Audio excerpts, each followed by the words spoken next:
God be with you till we meet again. By his counsels guide uphold you.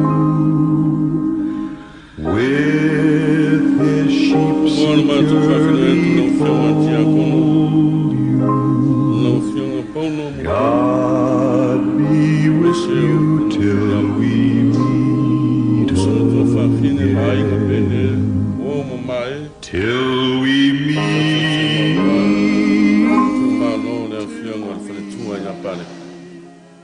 Atalo fantu pa yo Ekalesia e ona tulanga falupe. Manatu la une o to pa ia.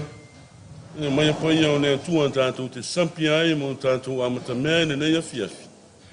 Tanto te la tasi ai e ala amatanga foi o to sa ninga one fane tua ia pane. Ine sua fone toma ne anu mananga pa ia.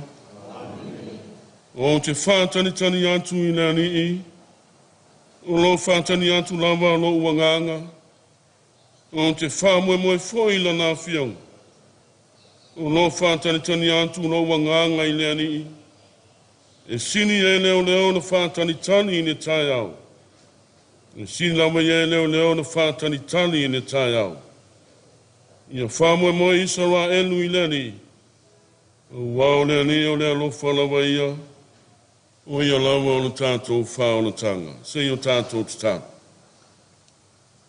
Lawa mai o ele nganga pa ia, sa ia whitia o mātou loto mawhatia. E sanga whai no pēa le atu ai, ne ola e whawawau o umole e tāpena ina.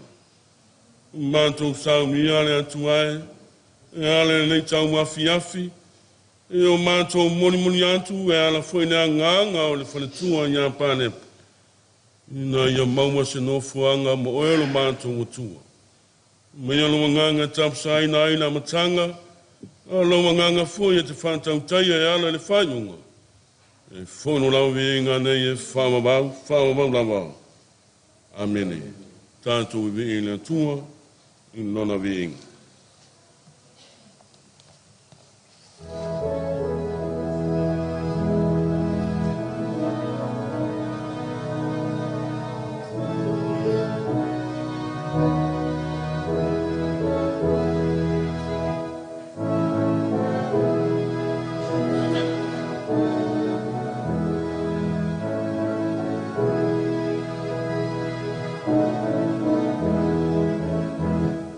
Sefo.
Tātou sauni atu e whanono manuma mori tāu sanga i le malanga ki o ngā whatua. E leo iai tātou, pe iai mātou ni upu. Ia umon whailoa mai e Iesu ma le Ekalesia, talo e mamana. E lea, o le awanoa sili ma le awanoa tāua. E tātou te moli atuai a Palepa i ao lona ali. O le taimi sili ma tāua o tātou maua. A wāua matua mana o mia ia a tātou tārsanga.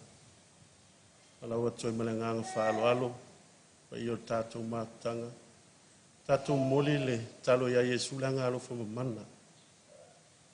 Talo lea maangalo ai le malanga mai tātou uma. Tātou moli sa tātou iai la matanga o toi sauninga. O tua manau nia i tātou, ala i tātou tārsanga. Iesu maliu e, o le puna o Leoleoga ua tafe mai mua nganga, moana lo loto le alofa ua tatala mo laulangi atoa. Puna e Leoleoga e le mafuatia alo alofa fatua, ua uftia o mai laulangi atoa. Ai ua whangau ngau ina i lau fionga i lunga i mātou, e tō e manavai lea na puna mai fina ngalo Iesu, ua vea ma puna o lea lofa wha ngalo mo i mātou, o te whātua tua i lau fionga. Lo mātou ta mai o le langi ia pa ia lo swafa, ia o mai lo malo, whai alo fina ngalo lalangi e peo na whai e langi. Ia e fwai mai ia te mātou le aso nei, a mātou mea ai e tau le aso. Ia e wha mangalo ia te mātou, ia mātou on sal. Peo i mātou fwoi on mātou wha mangalo i nātu. Ia e wanga leanga mai ia te mātou. Aua fwoi e taita ina i mātou wha so songa. Ai la vea i mātou mai leanga. Amene. Te o alofa Maria, o tu moe kasia, o ia te o eleli. O manuia o e fine uma, o manuia o Iesu le fuolo wala. Maria pa ia e tina o le tua, i e tarusia i mātou tangata ansala. I ona ponei ma le tuaso mātou oti, amene. O te whātua tua, i le tua tamai ona le mana uma. Na ia whaia le langi ma lalangi. Ma ia Iesu Keriso, lo nalo e tota si lawa lo tātou wali. Fatu puia le nganga pa ia o whanau ia tau po Maria. Tinga ina o pule o posi o Pilato no whakauru seina na maliu ma whalawas. Na fio ifo ie feleno toi tuai le astona ie wot. Na fio ai langi no nofo ia le auta mtawa le atua tumai o na mana uma. Toi a fio mai whamasino ie ola mai wot. Fatu tua i le nganga pa ia le Ekalesia pa ia Katolik, ko mnio le au pa ia, whamangalo ang sala, toe tua tino ma le ola e whamamau, amine. Le tama whamamau e o te ofo i nātu i ate oe, o le tino ma le toto, le nganga ma le tua o lo walpele, o lo mātou ali o Iesu Keriso, mo le tongi ola wa mātou on sala, Māna sala tangata uma lalang. Ona pua ngā whanonoa. Ona pua ngā whanonoa. Ona pua ngā whanonoa. Ona pua ngā whanonoa. Ona pua ngā whanonoa. Ona pua ngā whanonoa. Ona pua ngā whanonoa. Ona pua ngā whanonoa. Ona pua ngā whanonoa. Ona pua ngā whanonoa. lalangi atua, le tama whao maue, o te ofu inatu ia te oe, o le tino ma le toto, o le anganga ma le tua tua o lo warpele, o lo mātou ali o Yesu Keriso, mo le tongi o la a mātou nsala, ma nsala tangata uma lalangi atua.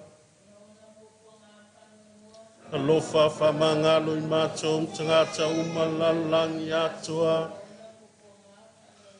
Alofa whamangalo i mātou tangata uma lalangi atua. Alofa whamangalo i mātou tangata uma lalangi atua. Alofa whamangalo i mātou tangata uma lalangi atua. Alofa whamangalo i mātou tangata umalalangi atoa. Alofa whamangalo i mātou tangata umalalangi atoa. Alofa whamangalo i mātou tangata umalalangi atoa. Alofa whamangalo i mātou tangata umalalangi atoa. Alofa whamangalo i mātou tangata umalalangi atua. Alofa whamangalo i mātou tangata umalalangi atua. Le tama whawau e o te ofo i nātu ia te oe. O le tino ma le toto, o le anganga ma le tua tua o lo warpele. O lo mātou ali o Yesu Keriso. Mo le tongi o la mātou ansala. Mang sala tangata umalalangi atoa. Alofa whamangalo i mātou tangata umalalangi atoa. Alofa whamangalo i mātou tangata umalalangi atoa. Alofa whamangalo i mātou tangata umalalangi atoa. Alofa whamangalo i mātou tangata umalalangi atoa. Alofa whamangalo i mātou tangata umalalangi atoa. Alofa whamangalo i mātou tangata umalalangi atoa. Alofa whamangalo i mātou tangata umalalangi atoa. Alofa whamangalo i mātou tangata umalalangi atoa. Alofa whamangalo i mātou tangata umalalangi atoa. Alofa whamangalo i mātou tangata umalalangi atoa. Le tama whawau e o te ofo i nātu ia te oe. O le tino ma le toto, o le anganga ma le tua tua o lo warpele. O lo mātou ali o Yesu Keriso, mo le tongi o la mātou nsala, ma nsala tangata umalalangi atoa. Alofa whamangalo i mātou tangata umalalangi atoa. Alofa whamangalo i mātou tangata umalalangi atoa.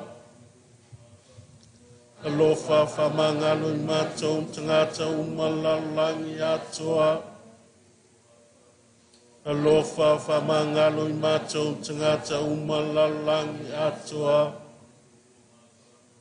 Alofa whamangalo i mātou tangata umalalangi atoa. Alofa whamangalo i mātou tangata umalalangi atoa.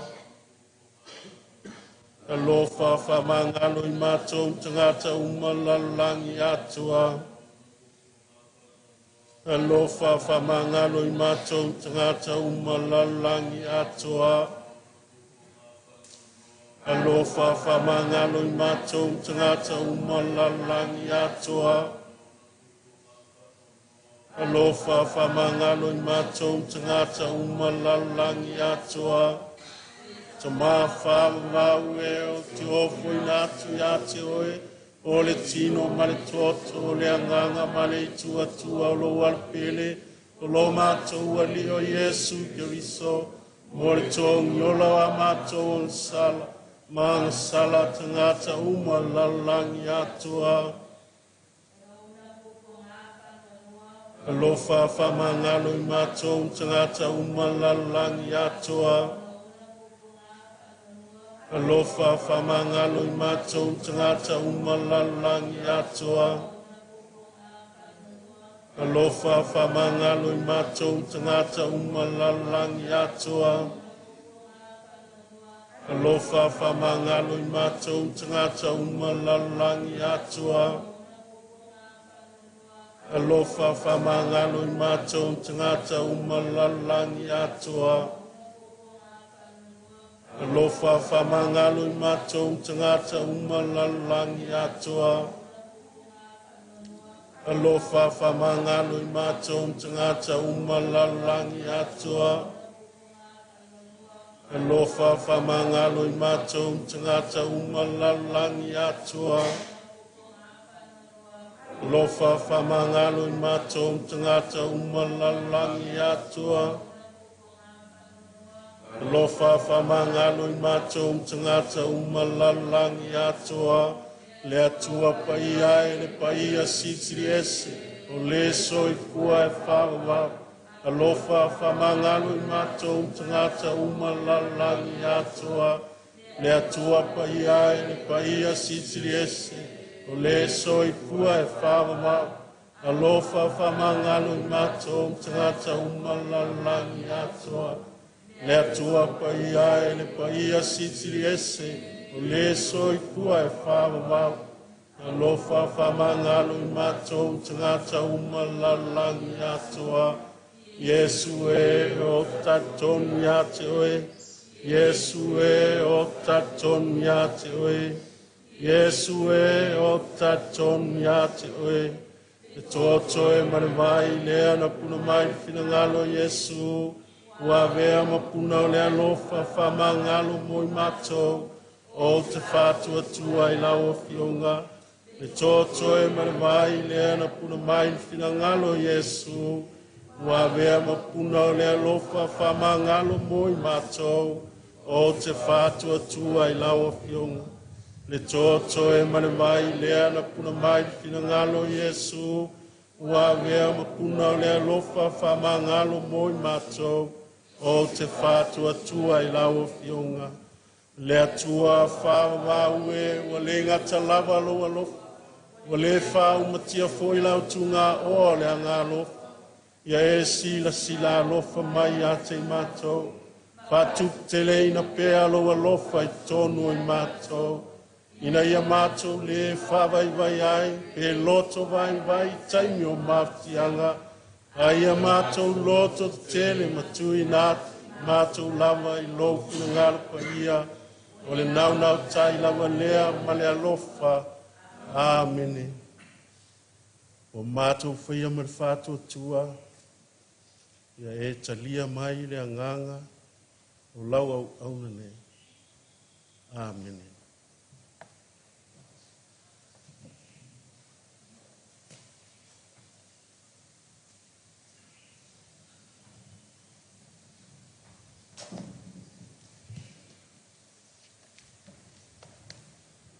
Ia whātasi le li mautou. Folfolanga ma le ngali pa ia a Ioani. Tau pusu mal wha, folfol mai whai mua, wha au leono. O le matua, e te le mena no fuai o tou le maota o lo tama. Aua le atua tu vale o tou loto. Ia o tou wha atua tua i le tua. Whātua mai fui a te a. E tele mena no fuai o tou le maota o lo tama, ana le ai. O whai atu ia te o tou o te alu e sa uni se mena no fuai o tou. A whai fui o te alu sa uni se mena no fuai o tou. O te toe sau. O te talia fui o tou ia whaatasi mau. Ina ia iai o tou le mea o te iaia. O tou lo fui le mea o te alu iai. O autou lo foi le ala. Ua fai mai tō mai a te ia. Le ali ie. Ma tō te le iloa le mea te maliwa atu iai. Ma tō te mawhai whape wheo na iloa le ala. e talai atu le uia, wa au nei o le ala, ma le upumoni, ma le ola. E le alo tu lava se tasi le taba, pe a le ui mai ia te a. O le tala le lei a le alii, ia vi ia o e le alii Yesu Keriso. Au ale atu atu vale o tau loto, ia o tau wha atu atua i le atua, wha atu atua mai fo i ia te a. E tele mene no fuai o tau le maota o lo utama. O upu wha maa whana. O upu wha la e au. O upu wha lo to tele lo tātu wali wha ola Yesu Keriso i lona au so. Au tā pena ai la tau le whi au mana ngāru e ngā le atua. Ma e o nā o ina e le Yesu i la tau le tatalo. Wafo le tatalo. O le wha malo si au le ngāru e ngā le wha atua. A matalawa upu o Yesu, mai o tau wha atua i le atua. Wha atua mai fo i a tea. O upu ia sa tiu ai le whaletua. A o whia ngai o ia mana ngāru e ngā le atua. O upu ia sa le whewhia i le whaletua e wha atino lona whaivalo filima. E ala i le ngāru e ngā le atua sa vala au inai o ia. Sa le whewhia tautala i le mea moni. Sa le whewhia tautala i le mea sao. Le whai mai e isi e lau wa vale le ngāru le ai. O le palau vale pa ia. E la ngona i le tangata wha atua. Le o atu o le whi au mana ngāru e ngā le atua e momoli atu le whatu ma le loto. Le angano uola e uwai le tasi fo i whale tua matua sa i ai le ngāru e ngā. E sua whai matalena. Whale tua o sio vai whale. Tasi fo i le whale tua matua sa matautia fo i. Una taita ina mai o le au whai ngāru e ngā. Na o ai lava i na o i tofi i lunga le soko whaatasi ono lea. E loto tele le ngā rue ngā le atua. Loto tele e whaatino le ngā rue ngā le atua e whai ma le whatu. E whai le whatu atua ina ia ola le ngā rue ngā le atua. Tele nu o Palepa sa ngā lue ai. Sa lua 5. E ono foi. Tātou fua iai wa tele ia nu. Tele foi tau sanga o matua foi le. E soi fua le ngā rue ngā le atua. Ona lea. Le wha atua, matali tonu le upua le atua e tō matau waina na ngā ruenga. Sa whai mawhale malu ai Paulo, le fionga le tia kono, a wane la ngā ruenga tāla. Sa vea foi mawha moenga o le fionga le tia kono, i le la ngā ruenga tāla i au iai le ngā ruenga le atua. I le ipopole Palepa, i le ngā ruenga, e whape i o na whatino au, upu e whatino ai, sa whai ma le talitonu i le atua. Le uvala au le tu ia Palepa. E tātou te tali tonu i upu au mai e Yesu le aso le nei. O tā pena Yesu le maota mo ia i le ola e whawava. Mai Yesu ana le ai. O te alu e sa uni o sila fia Yesu. O uma na tā pena e lona tamame uma mo i tātou. O tangata whātua tua. E ao na tātou tali tonu i le atua. E ao na tātou whātua tua. Whai ma le ami o tonu, whai ma le sao ngā ruenga le atua. O vala wina i oe, vala wina ia. O le halava le tuainga vala wina. Taita ina o le Ekalesia, o le matai, o le tina, o le talavou, o le halava. Tātou whai ma le whaatua tua. Whai ma le talitonu i le atua. Pei o na whaatua tua ai le whaletua lea. Lea ua vala au ia i le atua. A muia fo i le whaletua ia Palepa o vala au le atua. A o whape nao na fo lau pe ngā ruenga le atua. Mai lava le tupu ai o Palepa i tonu le nuu. Te mai tau ina wa sa matu wa o ngā whaatasi. Tangata i le fefe tau tala. I pala ai e fu i tama umo le la tupu senga. Ai sea, i toa le loto.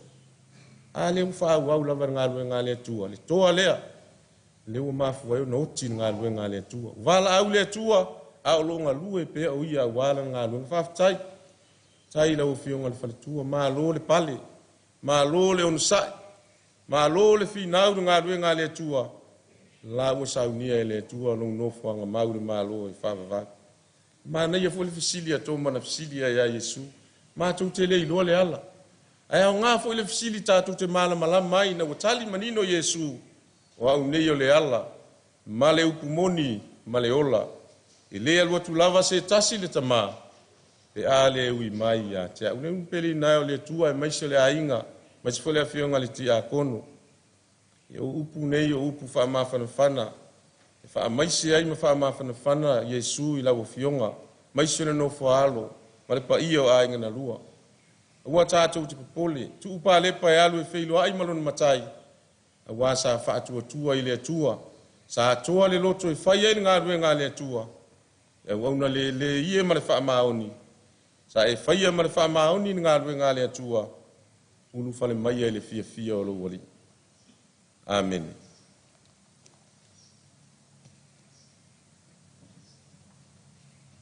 Tātou i vi i le atua i lona veinga.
Whai o le tātou tāpua inga le nea fiafi.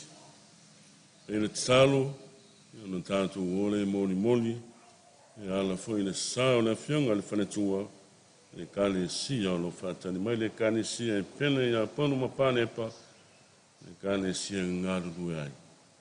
Se o tātou talo. Wa umara ngāru e ngā le tangata, o mātou whamoe moe ia to eilo mātou utua, ala le mana no mga paia e te whanau tele, mau maile no te whama whana mana no te sene. Ala le whianga tia kono, ma le nofo i alo, o uso matua whawhine, o ainga ngalua, me sene paia o le Ekalesia, sa ngalue ma au nai. Mātou te talo le atua e la atua i mātou le mea nei le atua e, mātou whaimalanga atu dungo le ala, no iaina mātou ma le māngau ma le ni o lalolanga. Se ia alo whangia le atua e ma whatau tai ale mātou whainga malanga. E oi ana pipitia ma ala le atua e, no iai pēa le atua e ala i whawhita uni ma lamatia ai le soifua o le tangata. No whangia tai ma le while mo le whainga malanga, o le a mātou saunga atu iai. Le manuia o lo sinisini mea uma e manatu iai. Lolo ina ai o tātou wanganga ia ke viso Iesu. Whamanuia e le malanga le whanetua ia Palepa. Whamanuia e fwoi ala fwoi le whionga tia kono mai mātou. Nei, e o i le whawawau labau. I le suwafo ni toma, le alo, ma le anganga paia. Manuia le whainga malanga.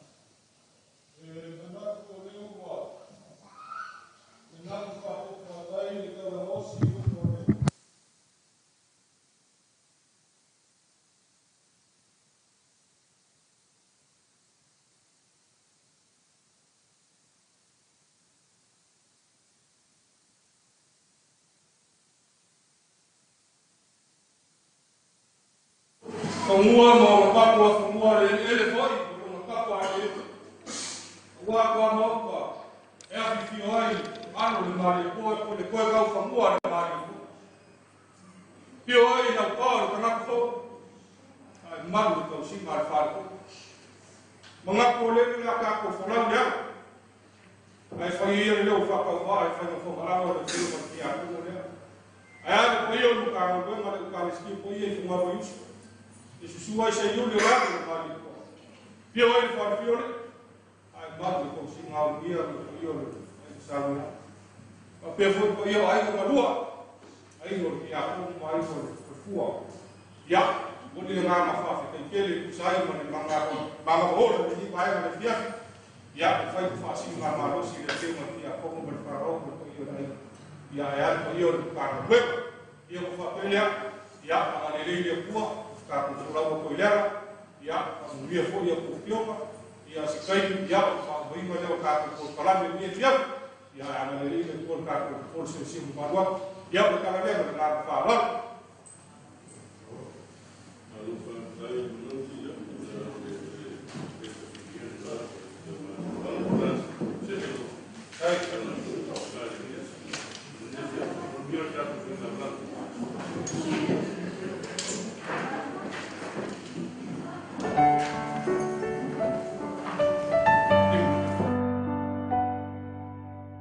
God be with you till we meet again. By his counsel's guide uphold you. With his sheep securely fold you.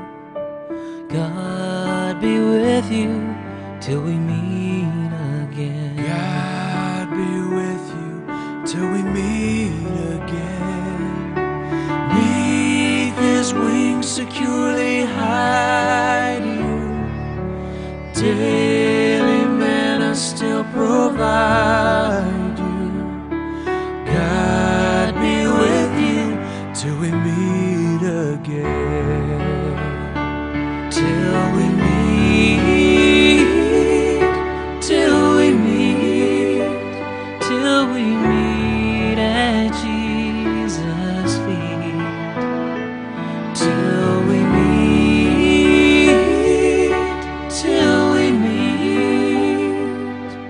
God be with you till we meet again. God be with you till we meet again.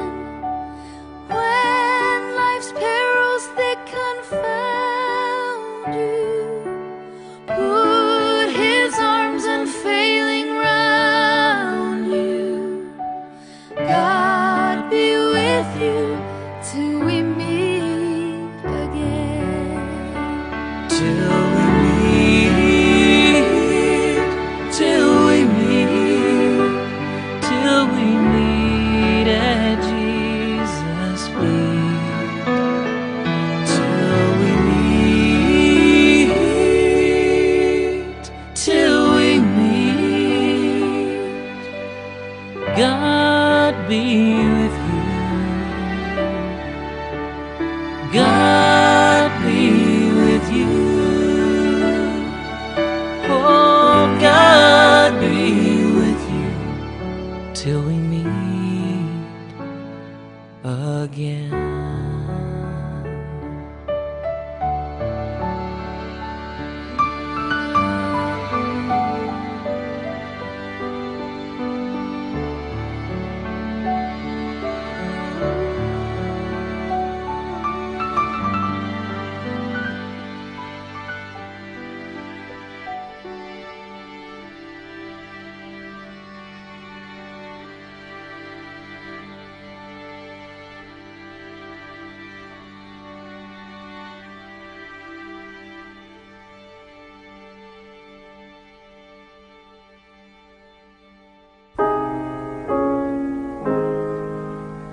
God be with you till we meet again. By his counsel's guide uphold you. With his sheep securely fold you.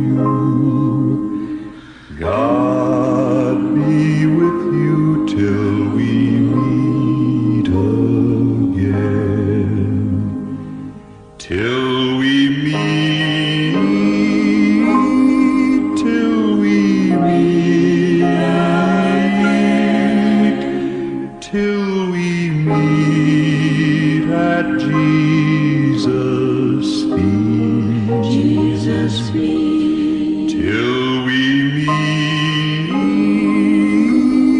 till we meet.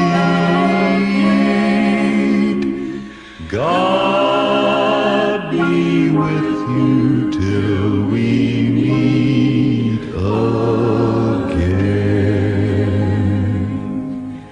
God be with you till we meet again.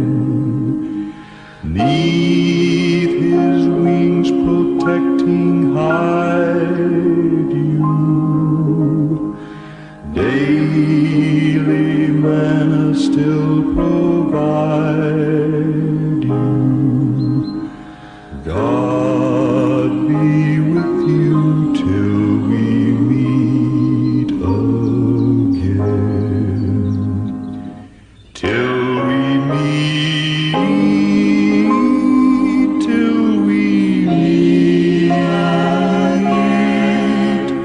till we meet at Jesus' feet, Jesus' feet, till we meet, till we meet again. God be with you till we meet again.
pia se ia I ulo uola mama ya no for mai wa omisia oe ile aina aele mafai ona ngalo uinga mama ea lo utina ojea lo fatele ya te oe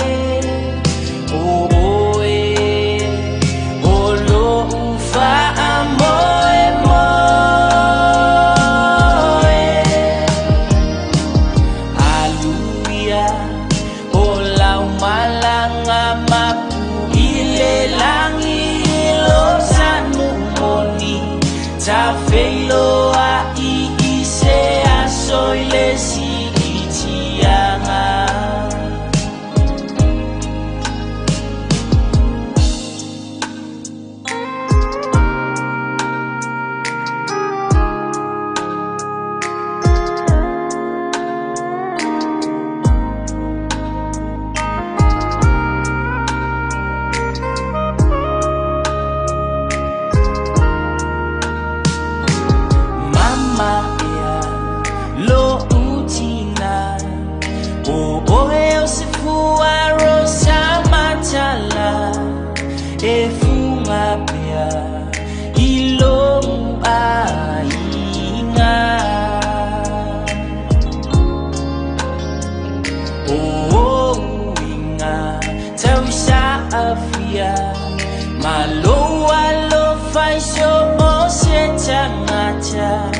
Uafai mamoli maukilo uolanga mama ea lo utina ojea lo fatele ya te oe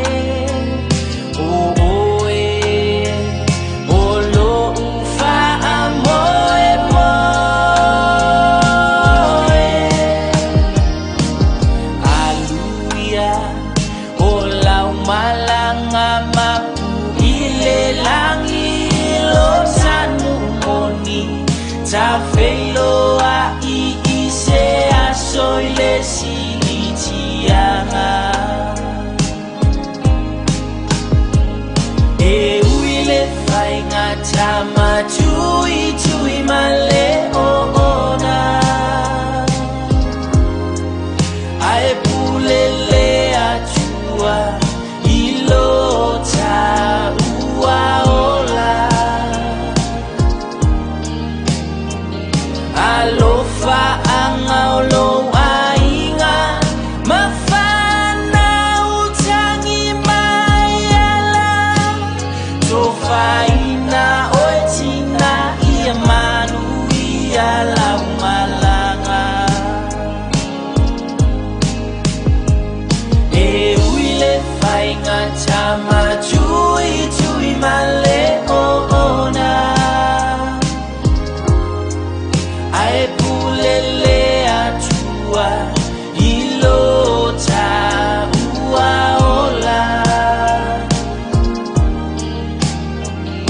alofa angaulo ainga mafana utangi mayala tofaina oetina iamanu la malanga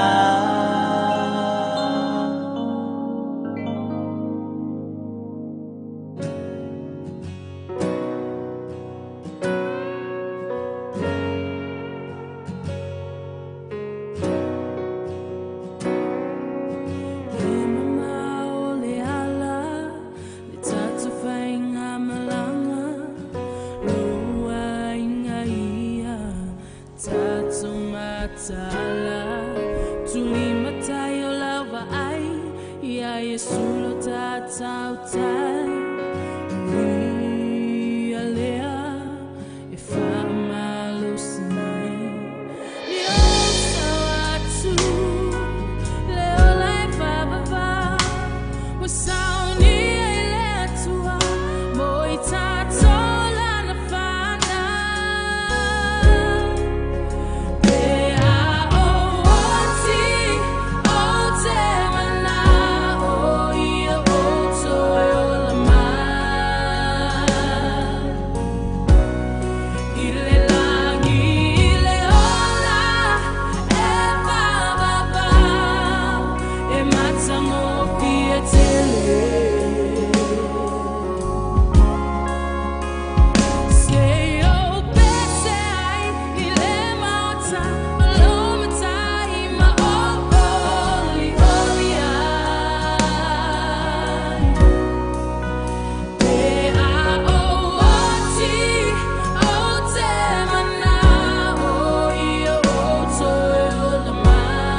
Ia o toi o la